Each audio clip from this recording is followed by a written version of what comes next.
Chairman Regier, members of the committee, my name is Bob Wagner, B-O-B-W-A-G-N-E-R. I am honored to speak before fellow members of the legislative body that I've served with. We've had many disagreements in the past. Hi, Margie. Diane, good to see you. I hope you don't object to me being a little personal here.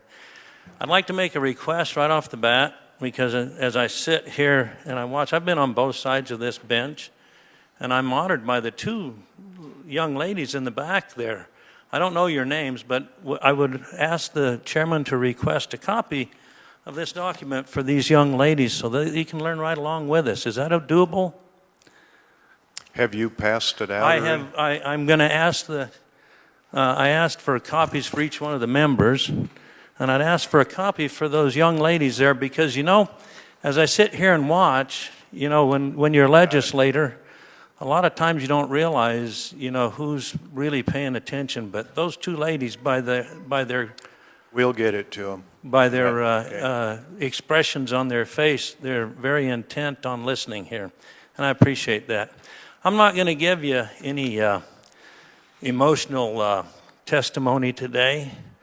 I'm going to not try to give you a legal explanation of what we're doing here today. I'm going to try and hold you accountable to your own words, every member on this committee. When I served in the legislature, I was appalled to find that many of the members that were freshmen never read the Constitution, never read the Declaration of Independence, and yet they swore an oath to defend and uphold it. I can relate to that because when I served in the Vietnam War and I was drafted out of high school, I took an oath to that same Constitution and I swore to defend and uphold it and the principles of which it contained. I'm going to read to you I'm going to remind the members and those two young ladies back there of the opening salvo in the Declaration of Independence. It says, when in the course of human events it becomes necessary for one people to dissolve their political bands which have connected them with another and to assume among the powers of earth the separate and equal stations to which the laws of nature and the natures God entitled them, a decent respect to the opinions of mankind, requires that they should declare the cause of which impels them to the separation. Ladies and gentlemen, I've had the clerk hand these out to you. I lay before you evidence that a revolution is beginning. A revolution is beginning here in the United States of America that is of a different battle, okay? You'll see here the story of a man who just refuses to be part of this madness.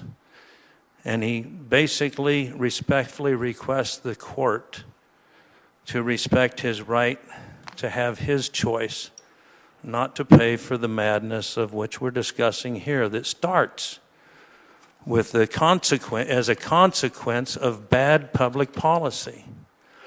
I would ask you to understand that it's bad public policy to endorse the slaughter of human beings and to protect people's right to do so, whether it's in the womb or whether it's in life itself.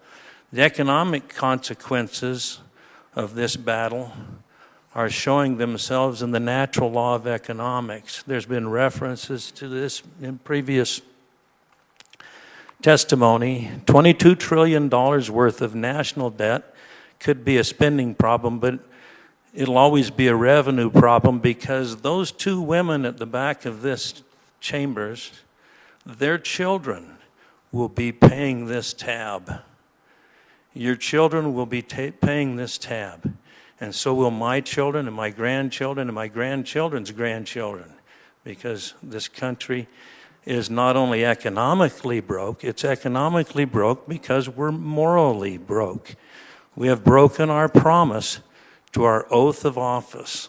Many of the members on this committee have actually defended to the teeth got down in the dirt. I've wrestled with them numerous times in this issue. And they're avid. They're avid about destroying the prosperity and the lives of future generations. I ask you to consider this. And for those of you who have fought this tooth and nail, I would ask you, each and every one of you, to reconsider this, because by your Chairman, votes... on the bill, please. Straying a little bit, but it's within the realms. I would ask you to reconsider your thoughts on this and your position on this.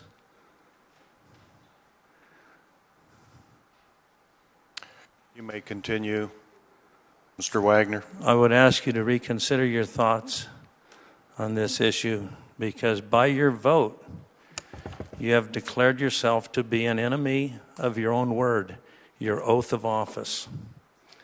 I think I've made my point by evidence. Thank you. Thank you.